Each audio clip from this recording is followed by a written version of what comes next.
গাফিলতি ক'লেতো প্ৰথম আপোনালোককে ক'ব লাগিব। আৰম্ভণিটো যেতিয়া আমি টিভিত যেতিয়া চাই আছিলোঁ, আপোনালোকে যি ধৰণে মানুহৰ সাক্ষাৎকাৰ লৈ আছিলে, আৰম্ভণিটোতো আপোনালোকৰ পৰাই হোৱা বুলি ক'ব লাগিব। ক'ম যে আপোনালোকে যদি মানুহক মাতি মাতি আনি ইণ্টাৰভিউ নল'লেহেঁতেন, ঘটনা নঘটিলে নহয়। যে প্ৰথম যদি এইকাৰণে মোক এইটো বিষয়ে সুধিব নালাগে, সুধিলে মই আপোনালোককে ক'ব লাগিব। কাৰণ প্ৰথম আৰম্ভণিটো ইয়াততো 10জন মানুহো গোট খোৱা নাছিল।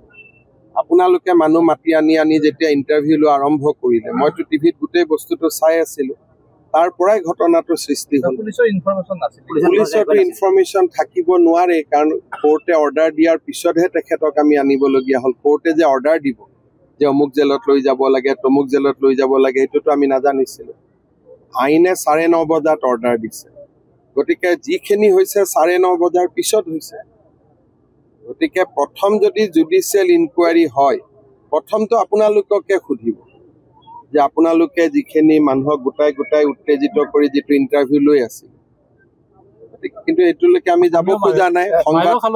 আপোনালোকে লাষ্টত আপোনালোকে দলঙৰ তলত সোমাবলগীয়া হ'ল। আপোনালোকৰেও শিলৰ পৰা আপোনালোকেও নিৰাপত্তা নোপোৱা হ'ল, আপোনালোকৰ গাড়ীও জ্বলাই দিলে। সেইকাৰণে মই ভাবোঁ যে এতিয়া আমি কোন দোষী কোন নিৰ্দোষী যোৱাৰ কাৰণে মেজিষ্ট্ৰেট ইনকুৱাৰী হ'ব, তেওঁ চাব। কিন্তু প্ৰথম অৱস্থাততো ইয়াত একো নাছিলে। গতিকে গোটেইখিনি আপোনালোকে জানে। আপোনালোকে মানে অনুৰাগীসকলক গমটো কোনে দিলে? অনুৰাগীটো আমিও অনুৰাগী, আপুনিও অনুৰাগী, অনুৰাগীততো কোনো কথা নাই। কিন্তু ন্যায় বিচাৰিছে, ন্যায় বিচাৰাৰ কাৰণেতো মানুহক জেলত ৰখা হৈছে। আচলতেতো আদৰণিহে জনাবলগীয়া কথা আছিল যে তেখেতক জামিন নিদি জেলত দিয়া হ'ল। কথাটো প্ৰচাৰটোৱে ভুলকৈ হ'ল নহয়, যে এজন অভিযুক্তই 15 দিন লকআপত থকাৰ পিছত ইউজুৱেলি কোৰ্টে জামিন দিয়ে। সিদিনাখন কোৰ্টে জামিন নিদি তেওঁলোকক জেলত পঠাই দিলে। তাৰমানে ন্যায়ৰ প্ৰক্ৰিয়াটোত আমি বিজয়ী হ'লোঁ। আমি বিজয়ী হোৱা কথাটো নকৈ আপোনালোকে পৰাজিত হোৱা ধৰণৰ কথাটো কৈ দিলে। আৰু সাধাৰণতে কি হয় আপোনালোকে জানে যে মাৰ্ডাৰ কেছ হওক, কিবা কেছ হওক, 10-15 দিন পিছত আসামীয়ে বেইল পায়। সিদিনাখন আসামীয়ে বেইল নাপালে, তেওঁক জেলত পঠিয়ালে। জেলত পঠিওৱা বস্তুটো আমি এনেকুৱা কৰি দিলোঁ যেন জেলত পঠোৱাটো ভুল হ'ল। গতিকে এই পৰিৱেশবিলাক পিছত 3-4 মাহ পিছত অসমৰ মানুহে আমাৰ সকলোৰে ভূমিকাবিলাক পৰ্যালোচনা কৰিব। আদালতকতো আমি সিদিনা ধন্যবাদহে দিব লাগিছিল যে এওঁলোকক জেলত পঠিয়ালে বুলি, জামিন নিদিলে। আদালতক ধন্যবাদ দিয়াৰ পৰিৱৰ্তে আমি হুলস্থুল লগাই দিলোঁ। জামিন পালেহে হুলস্থুল লগাব লাগিছিল। তেওঁলোককতো জামিন দিয়া হোৱা নাই, জেলতহে দিছিলে। আৰু জেলত আহোঁতে আমি ভালহে পাব লাগিছিল ন্যায় বিচৰা মানুহখিনিয়ে, তেওঁলোকক আদালতে জেলত নিক্ষেপ কৰিছে। কিন্তু গোটেই অসমতে কথাটো এনেকৈ উলিয়াই দিলে। আমাৰ ডেকা ল'ৰাবিলাকতো আপোনালোকে জানে আৱেগিক হৈ আছিলে। সেইকাৰণে ডেকা ল'ৰাখিনিক আমি কেনেকৈ পৰিচালনা কৰিম আমাৰ ওপৰত নিৰ্ভৰ কৰে। আৱেগিকটো আমি কৰিব পাৰিম, কিন্তু আজি যি 2জন ল'ৰা আক্ৰান্ত হৈ আছে, মাক দেউতাকৰ কষ্টটো আমিতো উত্তেজিত কৰাসকলে বুজি পোৱা নাই, মাক দেউতাকেহে বুজি পাই আছে। গতিকে ডেকা ল'ৰাখিনিক সঁচা কথা কোৱাৰ দায়িত্বটো আমাৰ হয়নে নহয়, যে ভাৰতীয় গণতন্ত্ৰত ন্যায়ৰ প্ৰক্ৰিয়াটো কেনেকৈ আগবাঢ়ে। পুলিচে ইনভেষ্টিগেশ্যন কৰে, চাৰ্জশ্বিট দিয়ে, কোৰ্টে বিচাৰ কৰে, কোৰ্টে শাস্তি দিয়ে। কিন্তু আমি মানুহখিনিক ন্যায়ৰ প্ৰক্ৰিয়াটো বুজাই দিব লাগিবনে নাই? আজিতো গাঁৱৰ ৰাইজে, তেওঁলোক কোনো, মই নাভাবোঁ যে কোনোবা কলেজৰ প্ৰফেচাৰ, কিন্তু গাঁৱৰ মানুহেতো ক'লে যে কাৰ্যপালিকা ন্যায়পালিকা তাৰ যিটো স্তৰ আছে। সিদিনাখন মইতো টিভিত দেখি আচৰিত, যে মই বোলো জামিন হৈ গ'ল নেকি? মই ফোন কৰি আছোঁ, ইমান হুলস্থুল কৰি আছে, এওঁলোকক জামিন দিয়া হ'ল নেকি? পিছত গম পালোঁ জামিন দিয়া হোৱা নাই, জেলতহে দিছে। জেলত দিওঁতে আমি কিয় উত্তেজিত হ'বলগীয়া হ'ল? জামিন দিলেহে উত্তেজিত হ'ব লাগিছিলে। এইটো চাওক, মোৰতো মিডিয়াৰ ওপৰত ভিউটো আপোনালোকে জানেই, মইতো লুকাই নকওঁৱেই যে আপোনালোকৰ যিবিলাক ৰোল, এইটোতো ভূমিকাটোৰ ওপৰত অসমত আলোচনা হোৱাৰ প্ৰয়োজনীয়তাটো আছেই। এইটোতো মই চবত কৈ থাকোঁ, সকলো মিডিয়া বুলি মই নকওঁ। কিন্তু এটা যে বাবাৰে নাম, কি নাম বাবা দে, এতিয়া বাবাই কৈ আছে, প্ৰশ্ন সুধে, তাৰ ভিতৰত বেলেগ বাহিৰত এটা বেলেগ হ'ল নে নাই?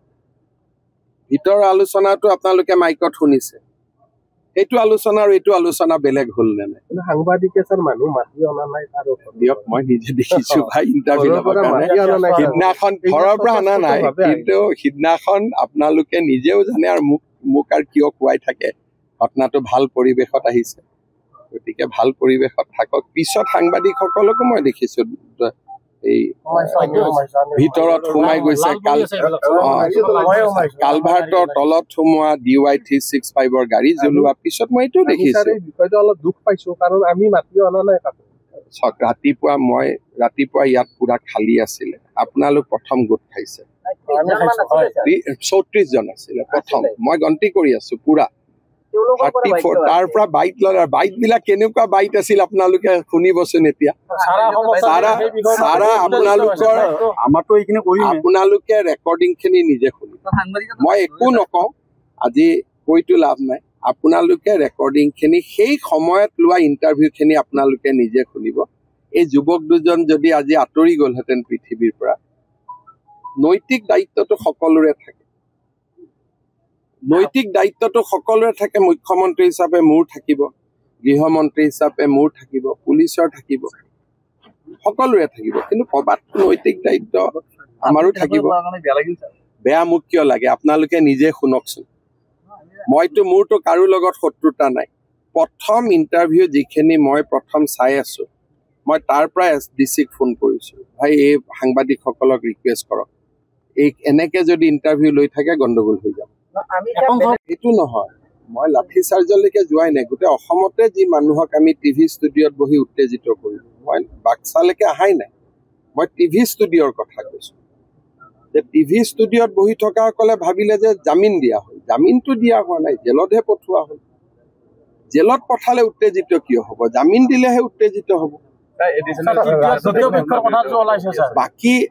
বাকী এডিশ্যনেল SP গাঁৱৰ ৰাইজেতো একো কোৱা নাই আপোনালোকে কৈ আছে সেইটোৱে পাৰ্থক্য গাঁৱৰ ৰাইজৰ যিটো পৰিৱেশ আৰু আপোনালোকৰ পৰিৱেশ দুইটা আকাশ পাতাল এতিয়া গাঁৱৰ ৰাইজেতো পুলিচ প্ৰশাসনক ভূয়সী প্ৰশংসা কৰিব কিন্তু আপোনালোকে বেলেগ প্ৰশ্ন সুধি আছে এইটোকে যোনে মোৰ লগত ভিতৰত আছিল ভিতৰৰ পৰিৱেশটো সম্পূৰ্ণ বেলেগ আপোনালোকৰ লগত পৰিৱেশটো সম্পূৰ্ণ বেলেগ ভিতৰত ৰাইজে বাস্কা জিলাৰ SP DC ভূয়সী প্ৰশংসা কৰিছে